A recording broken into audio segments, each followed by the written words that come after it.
At this time last year, I made videos devoted to the Onimusha series, which I dubbed Onimonth. I've decided that the month of July will always be dedicated to one sole series, and this month it's going to be Dragon Quest.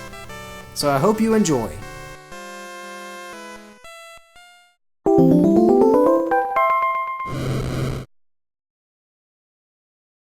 May 27th, 1986. This would be the day that Japanese children and young adults would be exposed to one of the greatest RPGs of all time, Dragon Quest, which impact was so powerful that future releases had to be released near the weekend so many people wouldn't skip out on school and work.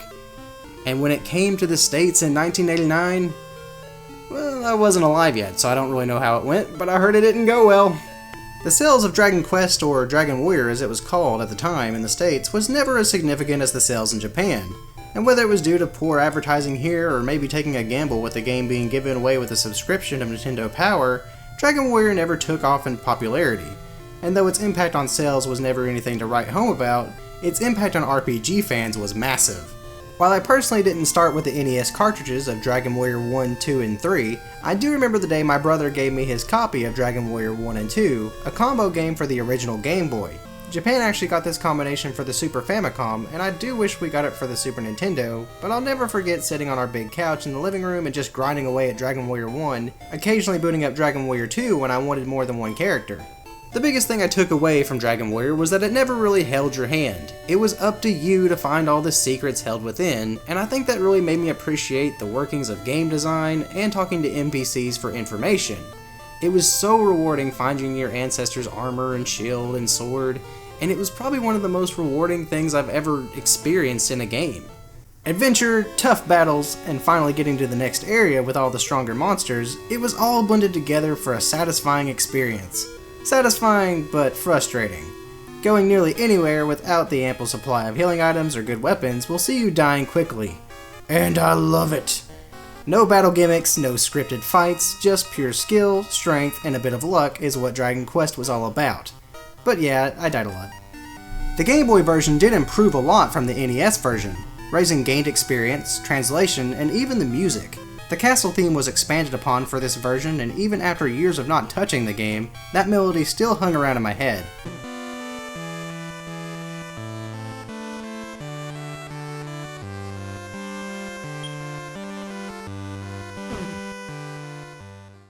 It would be some time before I'd touch another Dragon Quest game.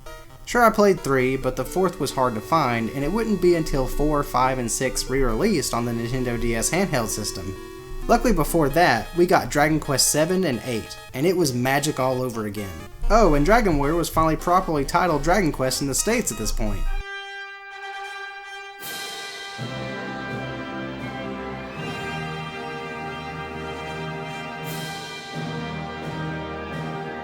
Despite the transition to 3D, voice-acted cutscenes, and a more fleshed-out battle system, these changes, as great as they were, didn't take away from the core values that Dragon Quest held.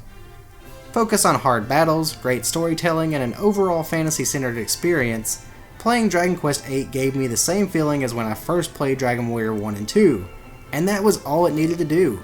Dragon Quest stakes its claim as a core component of what an RPG should be, laying down the foundation for being one of the very first RPGs of all time, and it cemented itself as such. Recently finishing Dragon Quest XI shows me that their core values still remain, and no matter how many things might change within the game, that the same great quality and dedication remains the same. Playing nearly any Dragon Quest is kind of like eating comfort food. In which I mean that it's an enjoyable experience from beginning to end, and you never really get bored of it. And that's exactly how I feel about Dragon Quest, because Dragon Quest never feels like a chore. And during this Dragon Quest month, I encourage you to pick up any game, because you can usually start nearly anywhere, as each game is its own story. Usually. Which is like, I would say, Dragon Quest IV. It's awesome because each chapter focuses on one character, and then they all kind of come together near the end chapter, and it's just great. Ooh, or in Dragon Quest III, the game will ask you a ton of questions, and you'll like determine what kind of warrior you are. And then Dragon Quest Heroes, like, it's a beat 'em up.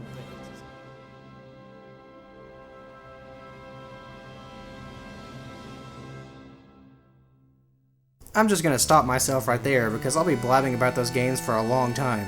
So hopefully you'll check out the videos to come with Dragon Quest Month. Be sure to hit that like button and subscribe if you want to see more. And hit that bell. Or else...